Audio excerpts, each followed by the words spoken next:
Hello and welcome to our presentation about Chapter 6 about our case analysis. We are from Group 2, which our member is Dabin Park, Hyunjun Kim, Rivaldi, Gigis, Adiat, and Kalisha. Next slide, please. So first thing first, we're going to talk about the company profile. So our case studies is about the Bank of England. The Bank of England is one of the world's oldest and most influential central bank, founded in 1694. It is responsible for setting monetary policy and keeping the nation's economy stable. It sets interest rates and strives to educate the public about monetary policy. It also is the banker's bank, lending money to other financial institutions. Here we can see the bank and the logo. Next slide, please. And next is the synopsis of the article or cases we read. So, the Bank of England has restructured in the wake of the global recession of 2008 and its expanded rate directly regulating Britain's bank and insurers meant it had to get up to speed with the volumes of data this would require, especially for performing stress tests on the financial health of the companies. That is why Corning and his 5 deputies have developed the One Bank platform meant to create a central bank that was both more diverse and more able to align around its goal. A big part of the upgrade process involves rethinking the way the bank manages data by improving data sharing, IT, and analytics. To help create dataset to support One Bank analytic goals, the bank took its first ever data inventory and putting in place the tools and structures they want for advanced big data style analytics. Next, they will build a data architecture to more effectively handle the various kinds of structured and especially unstructured data. And the bank has worked to consolidate the use of tools for analyzing data and to move people off of Excel as the primary analytic tool. This reduced the number of specialized data tools in use at the bank to make it easier to share data and even work together on certain projects. Next slide, please.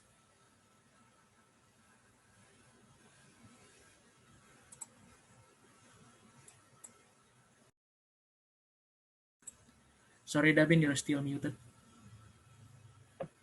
Sorry. So the next one is the purpose of writing these cases.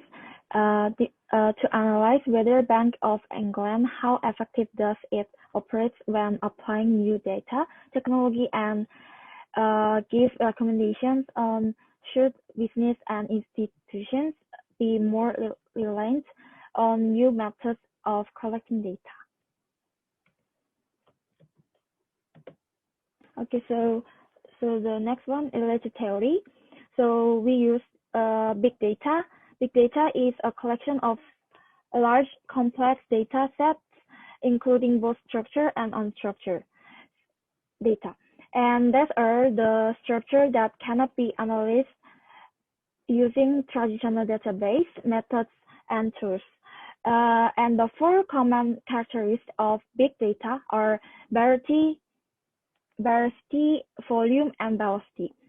And the advance of big data enables organizations to collect more data than ever. And the last one, the 3 focus areas commonly used by business are data mining, data analysis, and data visualization. And next related theory is data mining, is the method of processing data in order to obtain information that the raw data does not provide. So it allows companies to identify trends and improve forecasts by compiling a complete picture of organizations, and data mining tools employ a range of techniques to uncover patterns and relationships in volumes of information that predict future behavior and guide decision making. And the last one, it is a continuous process that continually revisit the problem with new projects. Therefore, users can recycle their work to become more effective and efficiency when it comes to solving problems. And next one is data theory, which is data analysis, is the process of collecting, recapping, modeling, and analyzing data. Advanced analytics uses data patterns to make forward-looking predictions to explain where the organization is headed.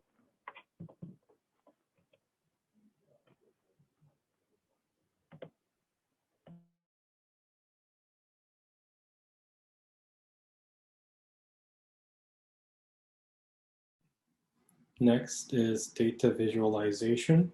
It's another related theory regarding the case study. Data visualization is the representation of information in the form of graphs, charts, and maps. This eases its users to understand trends, outliers, and patterns in data.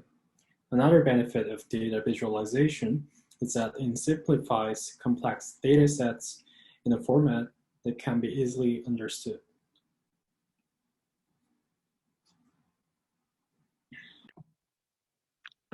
Big data refers to a large volume of data, whether it is structured or unstructured, that runs on a business on day-to-day basis. As we saw before, they are the organizational data. There is data mining, data analysis, and data visualization. So big data are processed in a way that traditional data mining techniques are unable to analyze. Big data exists due to technological advancement in terms of software, hardware, storage, and networking, and computing models.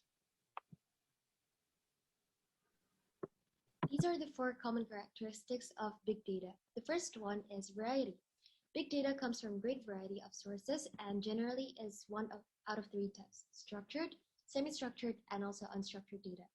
The next one is veracity, which refers to the quality of the data that is being analyzed. So high veracity data has many records that are valuable to analyze and can contribute to the overall results, while low veracity of data contains high percentage of meaningless data. The next one is velocity. Velocity refers to the speed of which data is generated, and high velocity data is generated with such pace that it requires distinct processing techniques. It includes the analysis of streaming data as it travels around the internet. And the last one is volume, which refers to the size of the data sets that need to be analyzed, processed, and which are now frequently larger than terabytes and petabytes.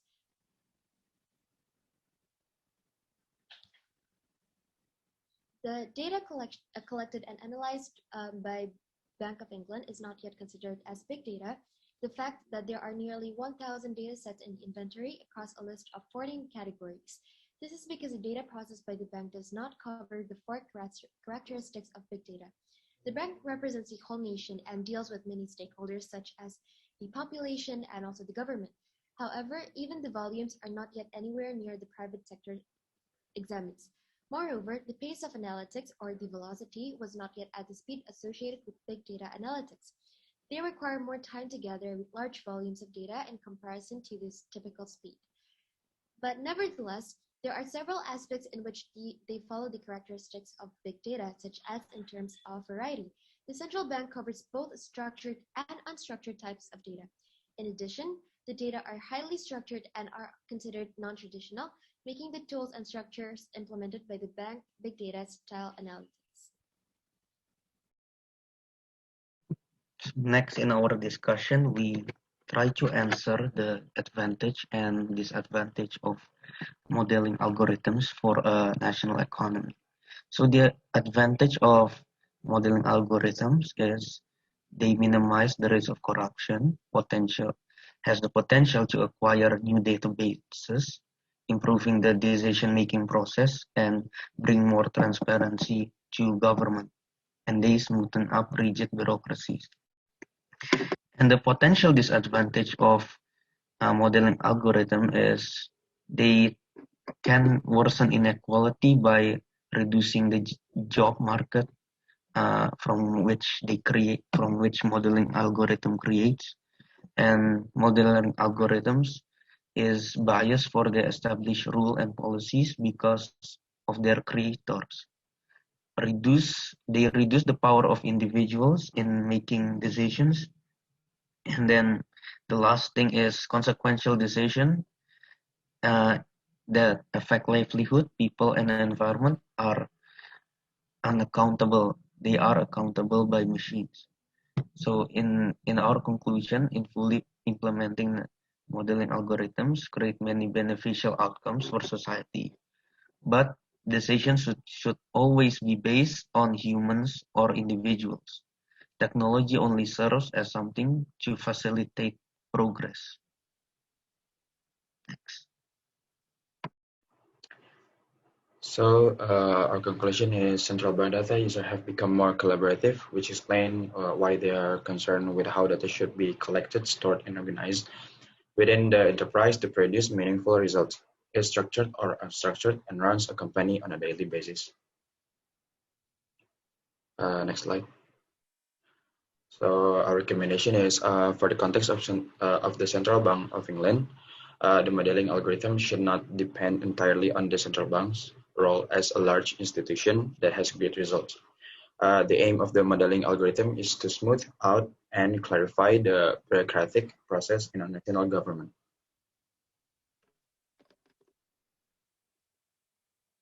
That's all from us. Thank you for your attention and thank you guys.